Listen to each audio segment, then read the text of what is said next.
Welcome back to the Clickslasion podcast. This is Katana Lemelin from Clickslasion Labs in Pinehurst, North Carolina. Join us for this holiday rebroadcast with Zoe Chance as she discusses virtual dating, love, loss, flirting, aversion, and online dating with Dr. Michael Barbera. Zoe discusses how people care about experiences and values. You determine if a book is right for you once you read the book, not necessarily from the description. Zoe shares how dating is similar. People look for partners through empirical searches, when what we often find determines the likability of another person is discovered through experience. Zoe researches keys to well-being, such as finding love, making healthy choices, and giving back to others. Her behavioral framework on Google helps people eat healthier by accident. She teaches interpersonal influence at Yale, keynotes internationally, and helps people increase their influence. Zoe has been published in academic journals covered by media outlets like the Harvard Business Review, the BBC, and The Economist.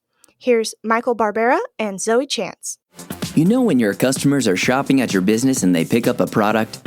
The customer holds it, feels it, and shows it to their friend. Then they look at the price tag. Oh my, I need to look at something else.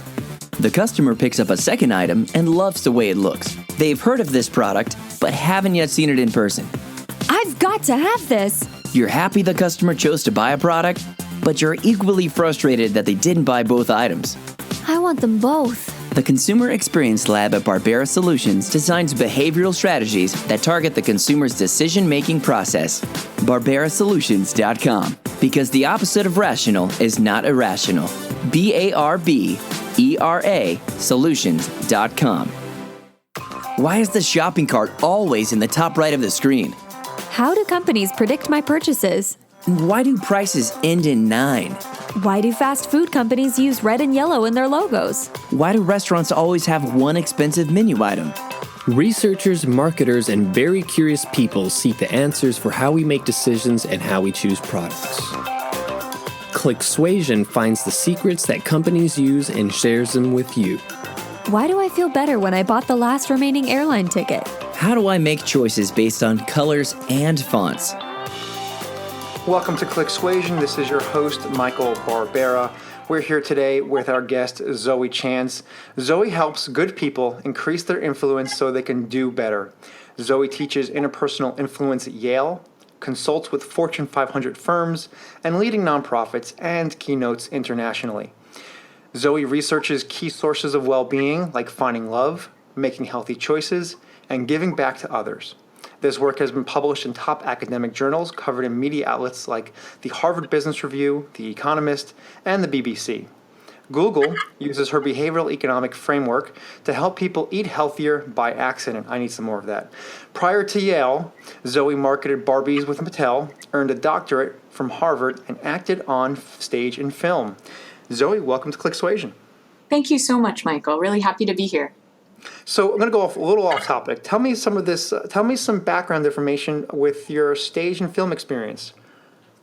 When I was a little kid, I was so shy and also I was such a nerd that I had this deep belief and fear that the frequency of my voice was the same frequency as the ambient sounds of the atmosphere, because I would speak and people couldn't hear me. And I didn't understand I was actually just talking too quietly because I was so shy. But in order to overcome my shyness, I started doing some theater, taking acting classes, going to camp, and then eventually doing stage and film, and even so through college and after, doing community and regional theater and doing some movies. And my high and low point was starring in a really, really, really embarrassing karate movie that ran for 5 years late night on Showtime. It's called Tiger Street, and thank God it is not available online. So I see here that you recently taught women how to flirt at a retreat for the School for Womanly Arts. Could you share some information? Sure. The School for Womanly Arts is a really, really fun women's empowerment seminar and community that was created by Regina Thomas Hauer. And she has a book out right now called Pussy, which came out coincidentally right when Donald Trump was getting busted for saying that. So her book has done really well. And she has this idea that women's empowerment should be really fun and pleasurable. And it's crazy that that would be a revolutionary idea. But Michael, you would never have been to, well, probably not been to many feminist gatherings, but they can be really a drag, and you can get lots of angry people complaining. And the School for Womanly Arts is a lot of really happy women having a great time and exploring their femininity. So I got to come to a workshop in Miami and teach some women how to flirt and get out there and practice with men, and they had a blast. That's super interesting. And yes, you're right. I haven't, my experience with events involving feminism is limited. So a small portion of your research involves virtual dating. I'm really curious to start with to ask you, how did you come across this topic, or where did your interest come from? We were curious about what they would think and feel about the people that they had interacted with virtually, and the people that they had looked at their profile and had some familiarity, and the people who were new. And what you all know already from reading the paper is that they liked the people better after having a sample of this virtual experience with them. So in the paper titled, "People Are Experience Goods, Improving Online Dating with Virtual Dates," it's mentioned that there are search goods and experience goods, and you mentioned that humans are experience goods. Can you elaborate on the difference or define what a search good is and what an experience good may be? Yeah. A search good is a product that you could search for by objective attributes and figure out that it's going to be exactly what you want.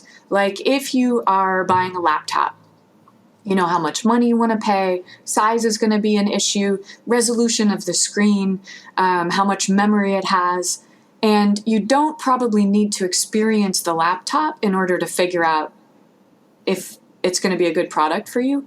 But an experience like a human being that you might go on a date with, or potentially just a book or a movie, even if you read a lot of reviews about it, and even if you find out objective information like the length of the movie and the genre or the number of pages in the book and what type of stories it tells, you're not going to know whether this is the right movie or book for you until you start to read the book, or until you see a trailer of the movie, or you actually go experience it.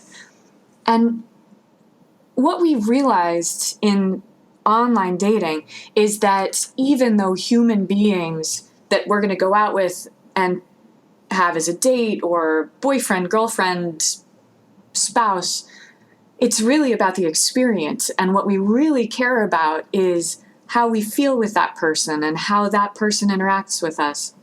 And these are things we can't find on a typical online dating site like, say Match or OkCupid or eHarmony, where you have lists of, okay, this person is this tall and lives in this city and likes this type of music, and this is their religion and this is their income level. So we end up searching for people online in those traditional platforms in this objective, rational, logical, list-checking way that's just not helpful at all for figuring out who we're actually going to like and enjoy spending time with. In the article, it was mentioned that once the two individuals met, they started asking those same search questions about religion, income, etc. Is it possible that if we were to reverse this or attempt the virtual dating, that the human behavior would just regress back to search, search attributes? That's an interesting question. And these are things that people care about, right?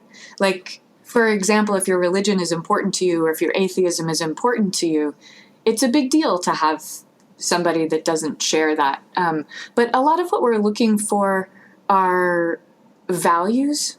So, for instance, when we look for somebody who has a certain level of education, we're looking for somebody who cares about that thing that we care about, or the same thing with religion, with values similar to ours.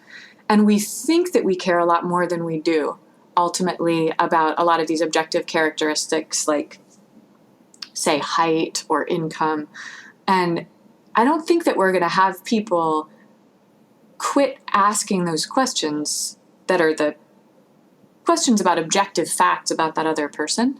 But with the virtual dates and giving somebody a virtual experience, what you can help them do is just figure out how they're going to feel rather than just checking the box. And you're familiar with behavioral economics, and I think most of your listeners are familiar with behavioral economics as well, right?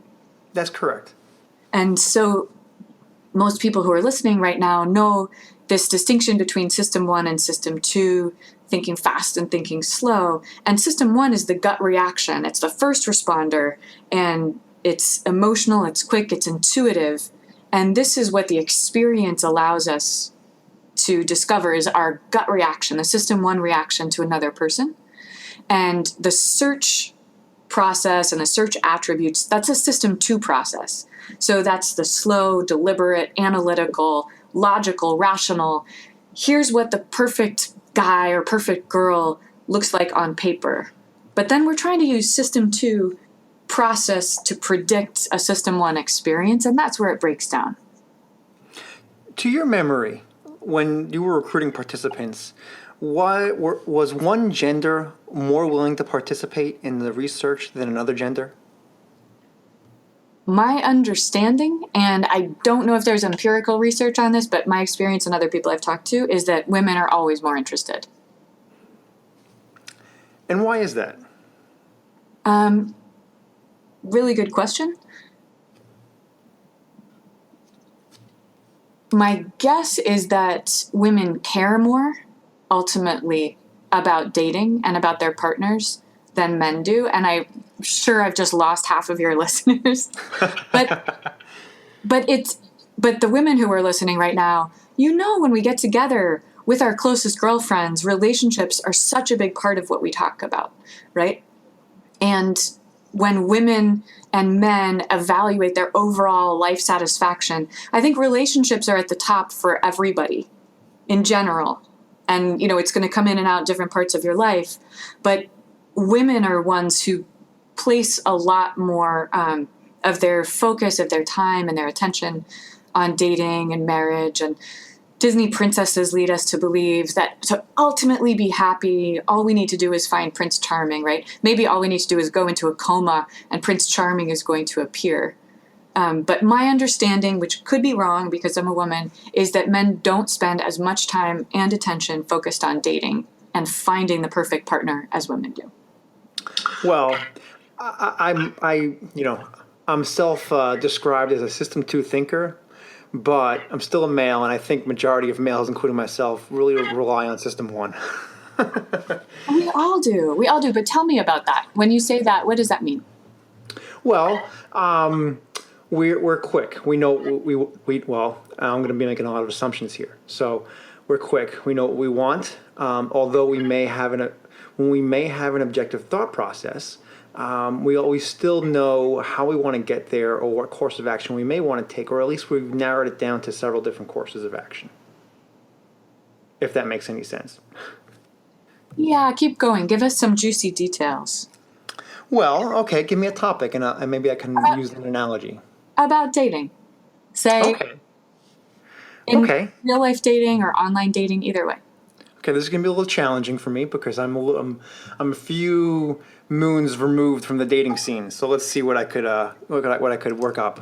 Okay, so if two individuals were to meet, say one of the individuals is a male, well, obviously we're probably going to use, if we meet, probably using system 1 to make assumptions about that person by visual traits, hair color, makeup style, clothing, what they drive, are they tardy?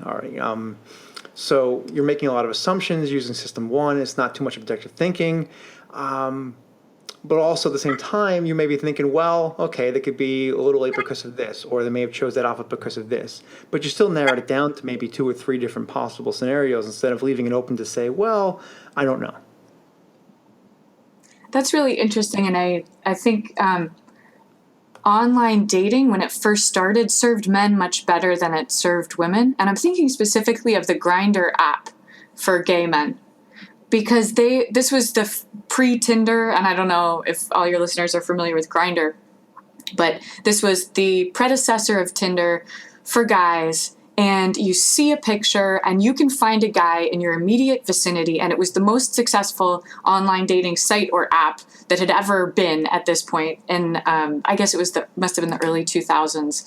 And that was what led to Tinder, which gave everybody, men and women, a quick, easy System 1 way of finding a partner.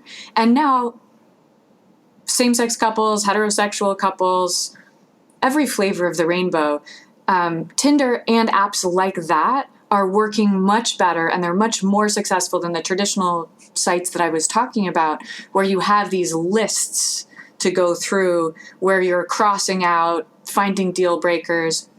When you just get to swipe right or swipe left, it's a real System 1 reaction, right? Like hot, hot, hot, not, right? Or not, hot. And I think that women as well as men are really enjoying that. They're having fun, and they're also being more successful at actually getting together with people and experiencing them. That's super interesting. Are you aware of any organizations that have used your virtual dating research in practice? I get a lot of questions from online dating kinds of sites. This is what I would love to see in practice. And I'm sure there's some organizations that do it, but I don't know why we're not all doing it, is taking the idea of if the experience of a product or a service or an outcome, if that experience is important. So in dating, it's the experience that we want to have of being with that person, right? Think about with employees. For employees and for the employers, what if we could sample each other before making a commitment? To me, it's completely insane that we make one of the biggest decisions of our lives without having any of this experience with each other. So the interview and hiring process takes so much faith and so much guesswork, where if we could just like Seth Godin is an example of somebody, he's a marketing genius. And when he's thinking of hiring somebody, he hires them for a consulting project so they can sample each other.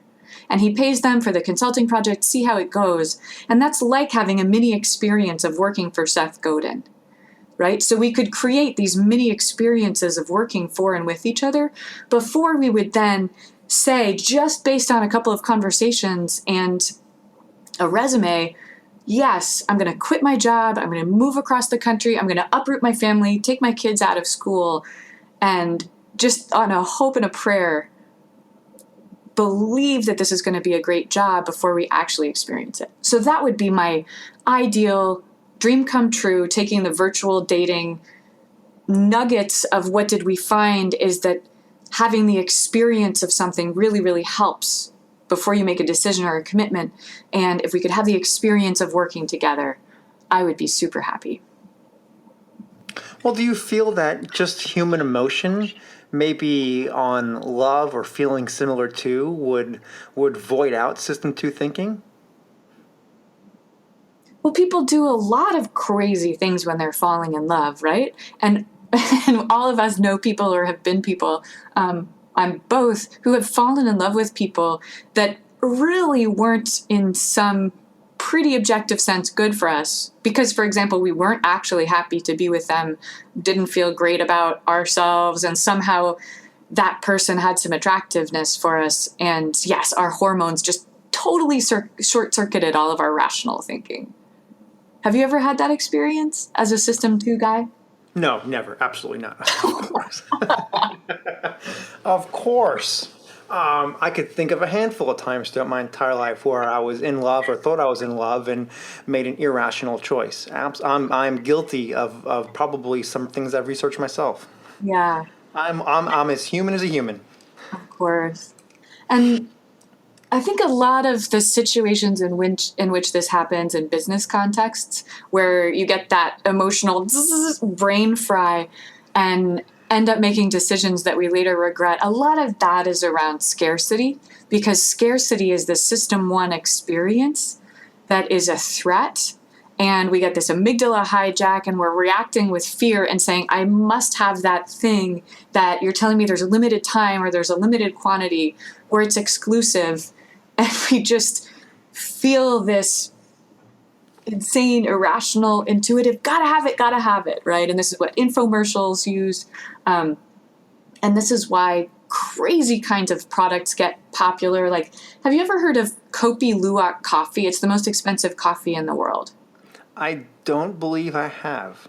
And now that I'm going to tell you what it is, you're probably never going to drink it. It's $100 a pound, and it comes from Indonesia. And Kopi Luwak coffee is coffee that has passed through the digestive tract of a civet cat and come out on the other side after the cat ate it. What? I probably would have tried it before you mentioned that part. Right. And if you tried it before, I'm sure you'd like it. And people who like this coffee, they say, oh, it's so smooth, and the civet cats have such discriminating taste. They only eat the best, ripest, most perfect berries, and somehow it magically comes through the digestive tract, turned into poop, roasted into coffee. I fall for all of this stuff that I study. So I was curious about Kopi Luwak coffee. I tried it. It tasted like regular coffee. But it's really just the idea of exclusivity that makes us feel like, we got to have it. And, I teach at Yale, and frankly, that's a lot of the mystique of places like Yale and Harvard, where I went to grad school, where people love anything that's hard to get, right? And in dating, it's a similar kind of thing. So some of my friends at Harvard did an online-ish dating study where they were looking at hard to get. And they had some women sign up to participate, undergrad women, they sign up to participate in the study. And they say, great, send us your Facebook profile, and we're going to share your profile with 3 guys. And then you'll come into the lab, we'll show you their profiles, and you'll tell us what you think of them, and we'll show you what they thought of you. So the women come into the lab, and the researchers give them 3 profiles. And of course, because it's research, that profiles are fake and they're randomized. And in psychology, you're allowed to use a lot of deception that we're not in business schools. So profiles are fake. And what they tell the women is, okay, here's the first guy. Read through his profile. See what you think. This guy likes you.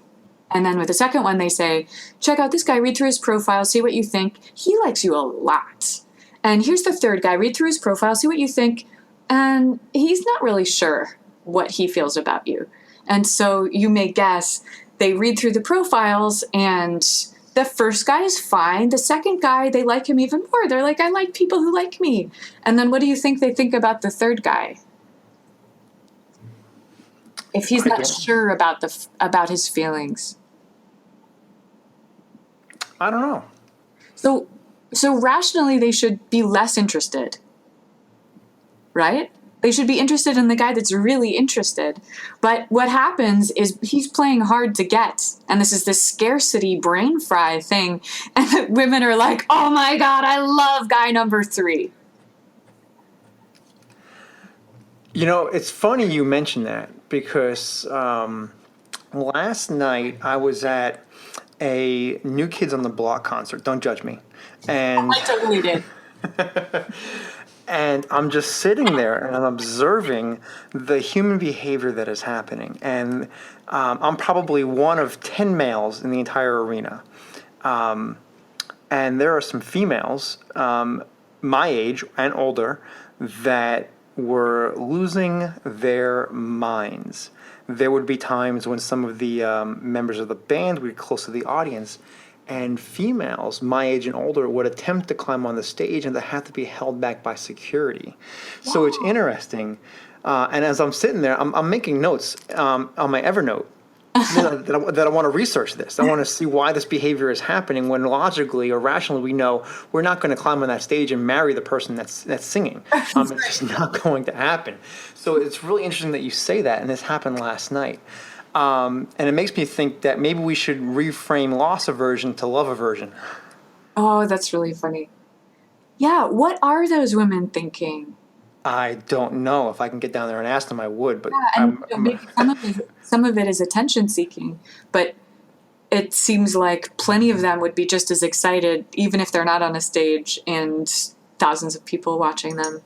I went to a Prince concert a while ago, and I was so excited. This was when I was in grad school, and it's a small venue in Vegas, but we were waiting for 2 hours for Prince to come out and start the concert. And we're all standing there, and the excitement is building and building and building for 2 hours. And Prince finally comes out, and I'm so excited. And I say to my friend, "Oh my God, I'm so excited. I think I'm going to faint," because my heart literally starts racing. And then the woman next to me, a stranger I've never seen before, she faints. She gets knocked out cold as soon as Prince walks out on stage, and they have to take her away on a stretcher. We're so excited by the ideal and the unattainable and massive success, and also all of these other people wanting that thing that we want, right?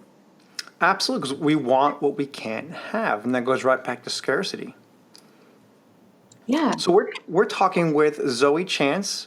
We're talking about virtual dating, love, scarcity, loss aversion, maybe even love aversion. We're going to take a quick break. We need to pay some bills. Are you tired of being confused and frustrated by your business books? Do you want to do your own business bookkeeping but don't know where to begin? I can help. My name is Crystal Wambeck, and I am a certified bookkeeper. I'm the creator of the Simple Bookkeeping Program. This online, work-at-your-own-pace video course will take you from confused to confident when it comes to your business books. Log into accountingbycrystal.com and sign up today. Welcome back to ClickSuasion. This is your host, Michael Barbera. We're here today with Zoe Chance. We've been talking about virtual dating, scarcity, loss aversion, and love. Zoe, welcome back to the show. So I know that virtual dating and love is only a small portion of your research. How does virtual dating and love and this research tie into other behavioral economic research that you're currently doing, have done, or looking to do in the future? Thank you. I'll share first a little bit about something I'm excited to pursue in the virtual world, and then I'll share about a book that I'm working on and an invitation to the members of your audience if they would like to chat with me about what I'm working on now. The current project, this is just in discussion, and it's a dream that I hope is going to happen, but this is bringing virtual reality to the world of persuasion, especially giving people practice asking.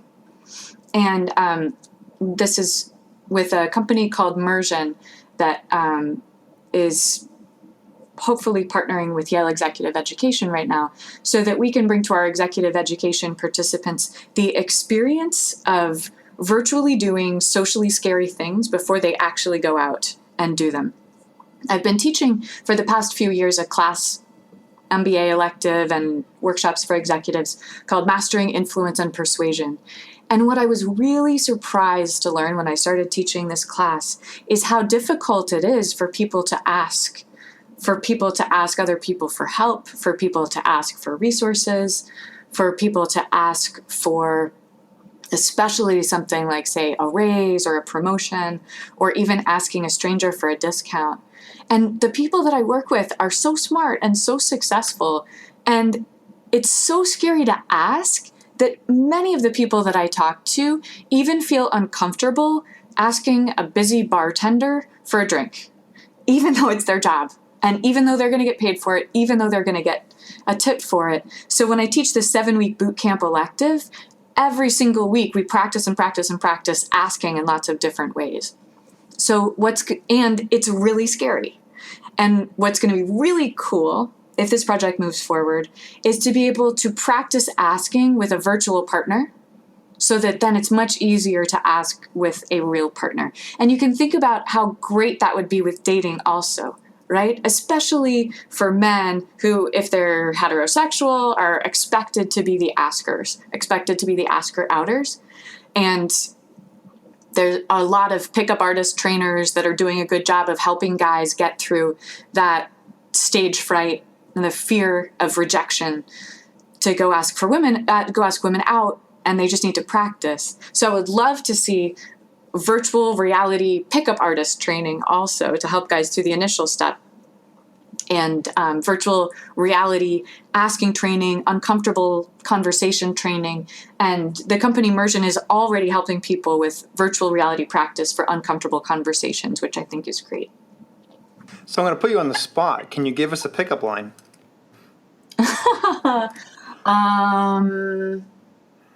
Let's see. I myself just improv pickup lines on the spot, and they always work much better, but I'll share with you an on-the-spot line that got me a free drink this weekend, which was, I went to this party, and it was a costume party, and I was wearing all leather, and I was wearing this leather collar with spikes on it, and I went up to the bar, and the bartender says, "So your collar, is that where you attach the leash?"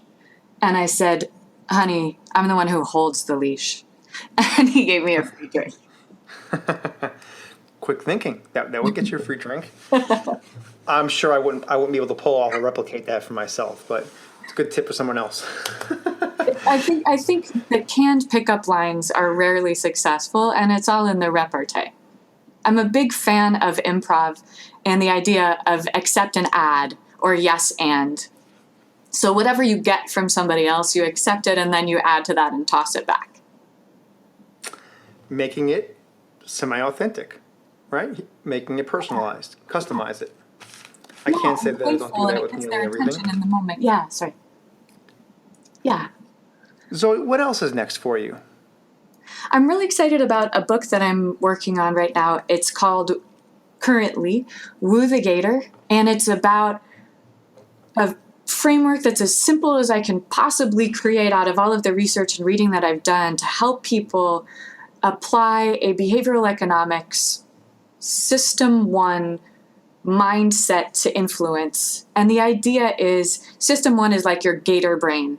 It's primordial, it's reactive, it's instantaneous, and it's this inbuilt, like an alligator that we don't have any control over, but we can predict how it's going to react. And if we influence somebody's gator brain or their system 1 process to want to say yes to us, then we can go to the next stage of giving them the rational, logical arguments that can justify in a system 2 fashion the yes that they wanted to say. And just really briefly, because people may be curious, the framework is super simple to remember. It's how do you woo the gator? You give it something to eat, and the E stands for ease, and the A stands for attention, and the T stands for threats. So you make whatever it is you'd like to influence someone to do, make it as easy as possible, get their attention at the right time, in a moment of truth when they'll be most receptive, and handle threats wisely. So it might be that you're trying to diffuse any perception of yourself as a threat. So in a dating situation, if you're a guy approaching a woman, you don't want her to find you threatening. So there are things that you should do to help her feel comfortable. But the scarcity tactic would be the opposite example, where you're actually playing on threat to influence someone to make a decision. And go ahead. And I just want to put out there that if anybody is listening right now, this is a long-term project that I've been working with companies and organizations to help them apply behavioral economics to figure out their own nudges and processes. And this really simple EAT framework is kind of new, and I would be happy to have conversations with anybody for free. This is not a consulting pitch, about how you might apply this in your own organization. Someone might take you up on that. So when should we expect Woovigator to be available? It will be a year or so. A year or so. Okay. Why not sooner? Now we're impatient. I'm working really hard, but I'm slow. Zoe, it's been an absolute pleasure to have you on ClickSuasion. I really enjoyed it. I probably vouch for the listeners and say they probably enjoyed it too. If any of the listeners want to get in contact with you, how could they reach you? I'm happy to share my email address with your listeners if anybody would like to reach out to me so we can have a conversation. My email address here at Yale is Zoe, Zoe.Chance, Chance, @yale.edu. clickswasion.edu. And I'd love to hear from you. I am not a dating coach, but I'm happy to hear from you and share some ideas about how you might apply behavioral economics in your organization. And if some insights from online dating would help you out, well, that would be great too. Thank you, Michael. No, Zoe, thank you. And I think you might have found a secondary career as a dating coach. Zoe, thanks so much for being here. To the listeners, thanks for listening. Go ahead and subscribe to ClickSwasion on iTunes, Google Play, and at clickswasion.com, and we'll let you know when the next episode is available. Thanks for listening to ClickSwasion. Subscribe to the podcast, read our research, and get in touch with us at clickswasion.com. You can also find us on Twitter with the handle @ClickSwasion.